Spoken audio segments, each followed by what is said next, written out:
माननीय प्रधानमंत्री जी जिन आशंकाओं को व्यक्त कर रहे थे वो अब पूरी तरीके से सच साबित होती दिख रही हैं।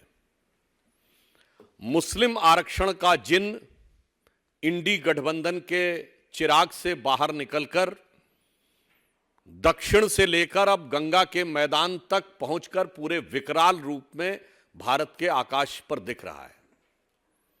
श्री लालू प्रसाद यादव जी ने जो बयान दिया है उसमें गौर करने लायक बात यह है कि जब मुस्लिम आरक्षण का विषय पूछा गया तो उन्होंने कहा हां मिलना चाहिए, और आगे जो सबसे गंभीर शब्द था वो था पूरा का पूरा। तो यदि पूरा का पूरा मुस्लिम समाज को आरक्षण मिलना चाहिए तो यह साफ हो गया कि एससी, एसटी और ओबीसी का हिस्सा मारकर वो मुस्लिम समाज को आरक्षण देना चाहते हैं। यह हमारी आशंका सत्य साबित हो रही है। दूसरी बात, इससे एक और बात साफ हो गई कि अब आरजेडी के एम वाई कॉम्बिनेशन में एम प्राइमरी हो गया और वाई सेकेंडरी हो गया।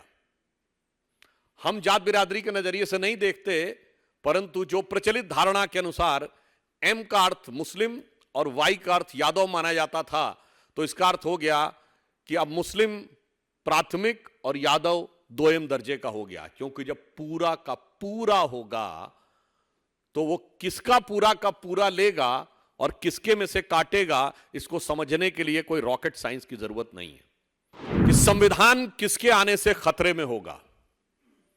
बाबा साहब अंबेडकर ने जो संविधान बनाया था, उन्होंने कहा था कि संविधान की उद्देशिका यानी प्रीएम्बल ऑफ द कॉन्स्टिट्यूशन संविधान की आत्मा होगी और इसे कभी नहीं बदला जाएगा। कांग्रेस की सरकार में संविधान का प्रीएम्बल, संविधान की उद्देशिका बदली गई, जिसे बाबा साहब अंबेडकर ने संविधान की आत्मा कहा था। और जिस 42वें संविधान संशोधन में बदली गई तो उसमें पूरा लगभग 1/6 कॉन्स्टिट्यूशन बदल दिया गया था। यानी ये संविधान बदल चुके हैं। और अब लालू प्रसाद यादव जी का स्टेटमेंट और इससे पहले कांग्रेस के उत्तरोत्तर स्टेटमेंट, कर्नाटक से लेकर तमिलनाडु से लेकर आंध्र से लेकर राहुल गांधी तक, मुस्लिम आरक्षण को लेकर जो है ये संविधान का मूल आधार बदलना चाहते हैं। चूंकि बाबा साहब अंबेडकर के संविधान में बहुत स्पष्ट था, संविधान के मूल ढांचे में है कि धर्म के आधार पर आरक्षण नहीं हो सकता। इनके सबसे बड़े सहयोगी उत्तर प्रदेश में समाजवादी पार्टी शेड्यूल कास्ट का रिजर्वेशन इन प्रमोशन समाप्त कर चुकी है, कर दिया था, हमारी सरकार आने के बाद रिस्टोर हुआ। और समाप्ति नहीं किया था, जो एससी प्रमोट हो गए थे उन्हें हजारों लोगों को रिवर्ट कर दिया था। तो ये कर चुके हैं। अलीगढ़ मुस्लिम यूनिवर्सिटी में और जामिया मिलिया इस्लामिया में एससी, एसटी, ओबीसी का आरक्षण समाप्त कर चुके हैं, मुस्लिमों को दे चुके हैं। कि इंडी गठबंधन का जो पायलट प्रोजेक्ट था, जो उसने कर्नाटक में, तमिलनाडु में और तेलंगाना में कहा, जो 2009 और 14 के मैनिफेस्टो में कहा भी है उन्होंने कि इसे पूरे भारत में लागू करेंगे, अब वो पायलट प्रोजेक्ट को ये पूरे भारत में लागू करना चाहते हैं। एक तरफ माननीय प्रधानमंत्री जी ने कहा है कि जो हमने विकास के कार्य करके दिखाए हैं वो ट्रेलर है, पूरी फिल्म जारी होना बाकी है।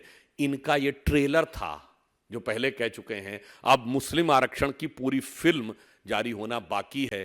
तो मुझे लगता है कि अब ये सच पूरा का पूरा साफ हो गया है। प्रोफेसर राम गोपाल यादव जी ने कहा है कि राम मंदिर बेकार है। तो मैं उनसे पूछना चाहता हूं कि उनको राम मंदिर बेकार लग रहा है तो समाजवादी पार्टी और इंडी गठबंधन से पूछता हूं, गाजियाबाद का हज हाउस अच्छा था, राम मंदिर बेकार है। आगरा का मुगल गार्डन बनवाया आपने, वो अच्छा था और राम मंदिर बेकार है। उत्तर प्रदेश के जिले जिले में आपने कब्रिस्तान बनवाए, वो अच्छे थे और राम मंदिर बेकार है। जबकि इस्लामिक मान्यताओं के अनुसार पक्की कब्र और कब्रिस्तान कुफ्र है। यह बुखारी की हदीस में बहुत साफ है, जो जाके कई मुस्लिम उलेमाओं से कंफर्म कर सकते हैं कि स्वयं मोहम्मद साहब ने कहा है कि कोई पक्की कब्र नहीं होनी चाहिए, मगर उसके बावजूद वो कब्रिस्तान बनवाना अच्छा था और राम मंदिर बेकार है।